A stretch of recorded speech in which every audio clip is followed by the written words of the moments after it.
नमस्कार। आप देख रहे हैं भदोहीवाला का समाचार बुलेटिन। आज तारीख 9 जुलाई। जैसे हर दिन आज भी शुरुआत करेंगे प्रमुख सुर्खियों से। और याद रखिए, आखिरी की 2 खबरें आपके सीधे काम की हैं, तो अंत तक जरूर देखें। तो पेश है आज की हेडलाइंस। 556 करोड़ की लागत से धनतुलसी घाट पर पक्का पुल बनेगा। पर्यटन को बढ़ावा मिलेगा, अधिग्रहण प्रक्रिया शुरू। भदोही जिले में पंचायत उत्सव भवन बनेगा, जमीन की तलाश शुरू। सोमवार से गायब बच्ची का शव तालाब में मिला, गांव में मचा कोहराम।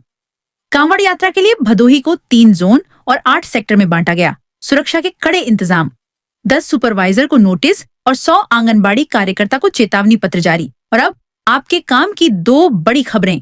खेती पर मिलेगा 40 से 50% तक अनुदान और सुधार कंपार्टमेंट परीक्षा की नई तारीख घोषित। अब खबरें विस्तार से। धनतुलसी घाट पर पक्का पुल। मुख्यमंत्री योगी आदित्यनाथ की घोषणा के बाद धनतुलसी घाट पर पक्का पुल बनाने की प्रक्रिया तेज हो गई है। इस पुल की लागत होगी 556 करोड़ रुपए। वाराणसी, प्रयागराज जैसे शहरों से सीधी कनेक्टिविटी के साथ पर्यटन को भी मिलेगा बड़ा बढ़ावा। पुल निर्माण के लिए लगभग 250 किसानों की जमीन अधिग्रहित की जाएगी। भूमि अधिग्रहण प्रक्रिया शुरू हो चुकी है। किसानों को उचित मुआवजा देने का भरोसा दिलाया गया है। भदोही जिले के 3 विधानसभा क्षेत्रों में पंचायत उत्सव भवन बनाए जाएंगे। प्रत्येक भवन 3000 वर्ग मीटर में बनेगा और इस पर 1.41 करोड़ रुपए की लागत आएगी। भवन में 100 लोगों के बैठने की क्षमता, मंच, हॉल, रसोई घर और शौचालय जैसी सुविधाएं रहेंगी। भूमि चयन की प्रक्रिया शुरू कर दी गई है। ज्ञानपुर के वीरसिंह गांव में मंगलवार को उस वक्त सनसनी फैल गई जब एक 8 साल की बच्ची का शव तालाब में उतर आया मिला। बच्ची सोमवार शाम से गायब थी। पुलिस और फॉरेंसिक टीम ने मौके पर पहुंचकर जांच शुरू की। गांव में मातम पसरा है और हत्या की आशंका जताई जा रही है। कल गोपीगंज थाना क्षेत्र अंतर्गत एक बिरनई गांव है, जिसमें करीब रात 10 बजे हमें सूचना प्राप्त हुई कि एक नाबालिग बच्ची के डूबने की गुम होने की सूचना प्राप्त हुई। तुरंत ही मौके पर थाने की फोर्स आई, सीओ आए ज्ञानपुर और डॉग स्क्वाड आया, फॉरेंसिक टीम आई और अलग अलग जगह पे उन्हें ढूंढने का प्रयास किया। पूरी रात लगे रहे पर मिल नहीं पाई। फिर से आज सुबह से 8 बजे से टीम लगी रही और भी हमने अलग अलग थानों से फोर्स बुलाई, सबको सेक्टर वाइज डिवाइड किया। जब ढूंढा तो बच्ची एक छोटे से काई लगे तालाब में मिली है और बच्ची की बॉडी बरामद हो गई है। अब उसको मोर्चरी ले जाया जा रहा है और उसके जल्दी पीएम करके आगे विधिक कार्रवाई की। सर, क्या लग रहा है? अभी तक जो पहला प्रतीत हो रहा है कि डूबने से हुआ है, लेकिन जब पीएम रिपोर्ट आएगी तो और क्लियर हो जाएगा। 11 जुलाई से शुरू होने वाली सावन यात्रा को लेकर भदोही प्रशासन पूरी तरह अलर्ट मोड में है।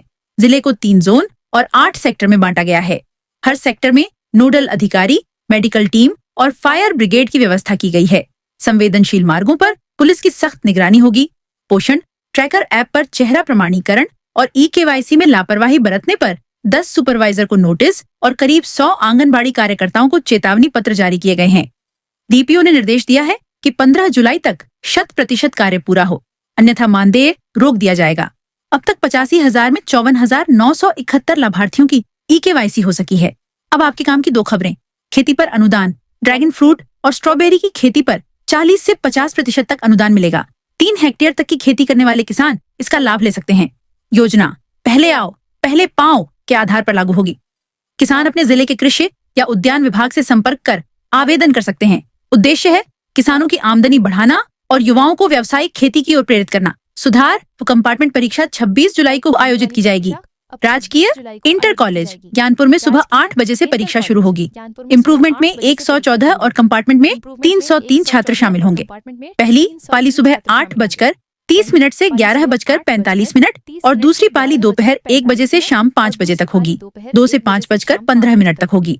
छात्र परिषद की वेबसाइट से प्रवेश पत्र डाउनलोड कर सकते हैं। तो ये थी भदोही जिले की आज की 7 बड़ी खबरें। आपको कौन सी खबर सबसे ज्यादा जरूरी लगी? कमेंट कर बताएं। चैनल को सब्सक्राइब करें और वीडियो शेयर करना ना भूलें। फिर मिलेंगे कल कुछ नई और जरूरी खबरों के साथ। धन्यवाद।